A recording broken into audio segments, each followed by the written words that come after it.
Bundan bir necha oy oldin xudo xolasa niyat qilib edim, opam akamni umraga yuboraman deb. Orzumga yetdim. Bugun yana bir orzuyim amalga oshadir. Ya'ni hozirgi kunda o'zimni qaynotam, rafiqamni ota-onasidan xudo xolasa 2 kishilik umraga xudo xolasa yo'llanma oldim. Avvalambor Xorazm umra jamiyatidan rahmat, chiroyli narxlarda qilib berdi. Bir narsa aytib qo'yin, reklama uchun olganim yo'q, o'zimni kisamdan oldim. Bemalol so'rasizlar ham bo'ladi o'zlarini. Yana hozir shunday quvonchli voqeani sizlar bilan birgalikda baham ko'rsan.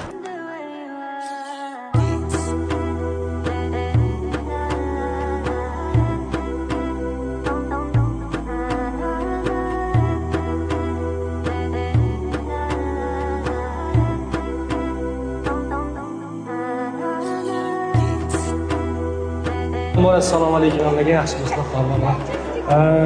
Qisqa qilaman. To'g'risi bundan bir yil emas, endi bunday vaqtda opam akamga umra jamiyatidan, ya'ni o'sha yo'llanma berdik. Shu vaqtda niyat qildim to'g'risidan.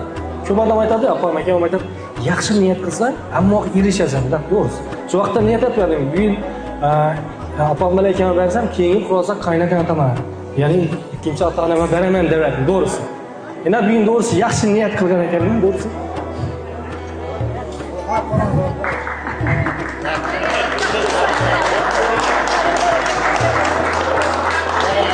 Niyatimga erishdim, iloyim hammani yaxshi niyatlarimda shunday nodiyda do'kilshachilikda, avvalambor tinchlikda shuning umraga yuborib o'tirish nasib etsin deb hammaga